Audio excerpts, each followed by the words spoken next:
नमस्कार, जय श्री राम। मैं दीपेंद्र तिवारी, ज्योतिषाचार्य। आप सभी का स्वागत है हमारे इस यूट्यूब चैनल होरा शास्त्र एस्ट्रोलॉजी में। मित्रों, आज हम चर्चा करेंगे कुंडली में बनने वाले गर्भपात योग के बारे में। आज हम आपको सरल भाषा में बताएंगे कि गर्भपात योग कुंडली में कैसे बनता है। आपने देखा होगा कई स्त्रियों के गर्भ ठहर जाता है, लगभग 2 महीने 3 महीने तक गर्भ सुरक्षित रहता है। इसके बाद गर्भ समाप्त हो जाता है, यानी गर्भ खराब हो जाता है। तो कई कारण होते हैं। आप डॉक्टर के पास जाएंगे तो डॉक्टर आपको किसी न किसी बीमारी की वजह से बताएंगे कि इस बीमारी से इनका गर्भपात हो गया, यानी गर्भ नष्ट हो गया है। तो हमारे ज्योतिष शास्त्र में भी ऐसे कई ज्योतिषीय कारण होते हैं जिससे स्त्री का गर्भ नष्ट हो जाता है, यानी गर्भपात हो जाता है। आज हम आपको इसी के बारे में बताएंगे कि गर्भपात योग कुंडली में कैसे बनता है। अगर आप ज्योतिष में विश्वास रखते हैं तो आप इस वीडियो को पूरा देखें, अंत तक सुनें।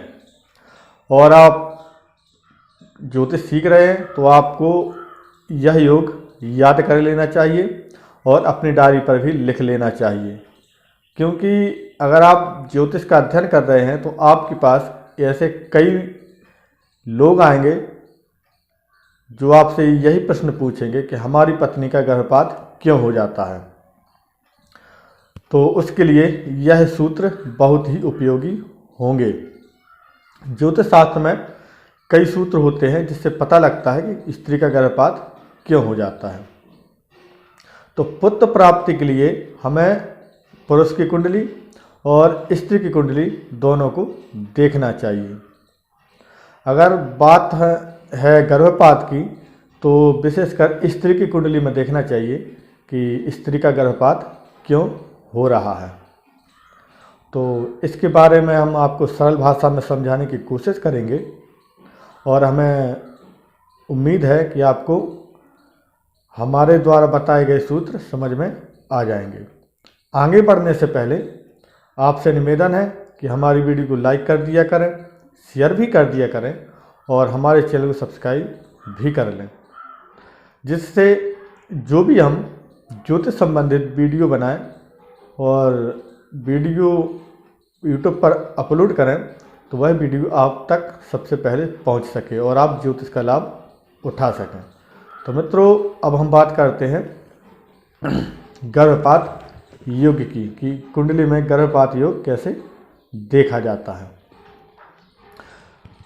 हमारे गुरु के द्वारा कुछ सूत्र बताए हैं कि गर्भपात योग कैसे देखना है, तो वही सूत्र हम आपको बता रहे हैं।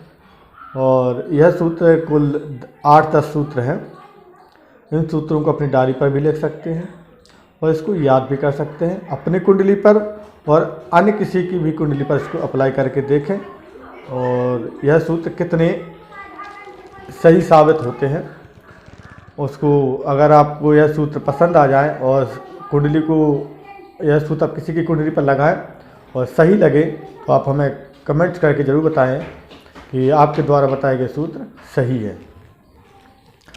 तो मित्रों, सूत्र इस प्रकार से है।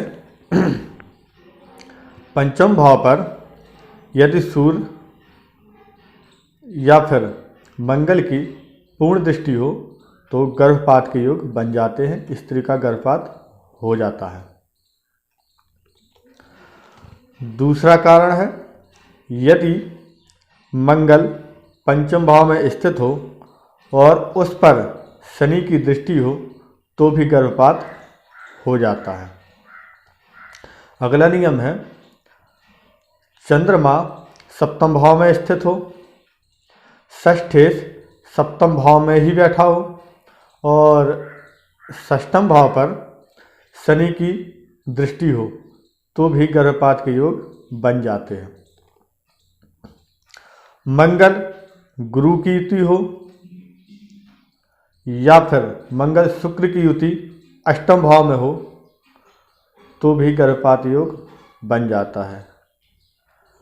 मंगल गुरु या मंगल शुक्र अष्टम भाव में बैठे हों तो गर्भपात के योग बन जाते हैं। अगला नियम है, सप्तम भाव में मंगल हो, उस पर शनि की दृष्टि हो तो भी गर्भपात हो जाता है। अगला नियम है, दूसरे भाव में मंगल बैठा हो या फिर एकादश भाव में मंगल बैठा हो या फिर दसम भाव में मंगल बैठा हो तो भी गर्भपात के योग बन जाते हैं। इसमें एक नियम और लगेगा, एकादश भाव में मंगल बैठा हो या दूसरे भाव में मंगल बैठा हो या दसम भाव में मंगल बैठा हो और पंचम भाव में कोई पापी ग्रह पहले से बैठा हो तो गर्भपात होने की अधिक संभावनाएं हो जाती हैं। अगला नियम है, मंगल और शनि की युति चतुर्थ भाव में हो जाए तो भी गर्भपात के योग बन जाते हैं। अगला नियम है, पंचम भाव में यदि पापी ग्रह स्थित हो और पंचम भाव पर पापी ग्रह की ही दृष्टि हो तो भी गर्भपात योग बन जाता है। अगला नियम है, नवम भाव पर यदि सूर्य और मंगल की पूर्ण दृष्टि हो तो पहली संतान होने के बाद स्त्री का गर्भपात होता है। नवम भाव पर सूर्य या मंगल की दृष्टि हो तो व्यक्ति की पहली संतान सुरक्षित होगी और जो अगली संतान होने की संभावना रहेगी तो उसमें गर्भपात हो जाएगा। तो मित्रों, यह थे ज्योतिष के कुछ गर्भपात के सूत्र, यानी योग कहें या इसको दोष कहें। इसको हम दोष ही कहेंगे, योग तो होते हैं अच्छे। जिसको हम योग कहें वह अच्छे योग होते हैं और जिसको हम दोष कहें तो वह होता है खराब। तो इसको हम कहेंगे गर्भपात दोष। तो मित्रों, आप भी अपनी कुंडली पर लगा कर देखें या किसी ऐसी स्त्री की कुंडली पर लगा कर देखें जिसका गर्भपात बार बार हो रहा हो, तो आपको समझ में आ जाएगा कि यह सूत्र सही है या गलत है।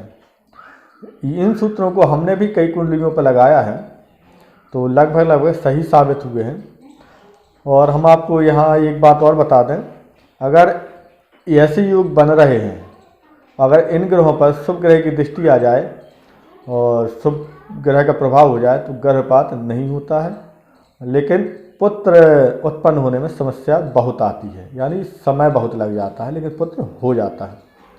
अगर आपकी कुंडली में गर्भपात योग है तो आप उन ग्रहों से संबंधित जप तप अनुष्ठान कराएं, दान करें, स्वयं पूजा पाठ करें और किसी अच्छे ज्योतिषी से सलाह लें और उनसे पूजा पाठ करवाएं या स्वयं करें। और साथ साथ में हम ये भी कहेंगे, अगर आप डॉक्टर का इलाज करवा रहे हैं तो उसको ज़रूर करवाते रहें। हम ये नहीं कह रहे हैं कि अगर आपकी कुंडली में यह दोष है, गर्भपात का दोष है, तो आप डॉक्टर की दवा बंद कर दें। ऐसा नहीं करना है। आप डॉक्टर की भी दवा लेते रहें और ज्योतिषीय कारण से उसका उपाय भी करते रहें। कहते हैं दवा के साथ दुआ की भी ज़रूरत होती है। आप डॉक्टर से दवा लें और देवों से दुआ लें, तो दोनों का सहयोग होगा तो आपको संतान बिल्कुल सुरक्षित होगी। तो मित्रों, यह था गर्भपात की कुछ जानकारी। अगर आपको यह जानकारी अच्छी लगे तो वीडियो को लाइक करें, वीडियो को शेयर करें और हमारे चैनल को सब्सक्राइब जरूर करें। जो भी मित्र इस वीडियो को फेसबुक पेज पर देख रहे हैं उनसे भी निवेदन है कि हमारे फेसबुक पेज को फॉलो करें, वीडियो को लाइक करें, वीडियो को शेयर जरूर करें। अगर आप अपनी कुंडली का सही विश्लेषण करवाना चाहते हैं तो हमारी स्क्रीन पर जो नंबर दिखाई दे रहा है, आप इस नंबर पर संपर्क करके अपनी कुंडली का विश्लेषण करवा सकते हैं। आपको कुंडली विश्लेषण के लिए कुछ शुल्क देना होगा। जब आप हमसे संपर्क करेंगे तब हम आपको शुल्क के बारे में जानकारी दे देंगे। तो मित्रों, आज के लिए बस इतना ही।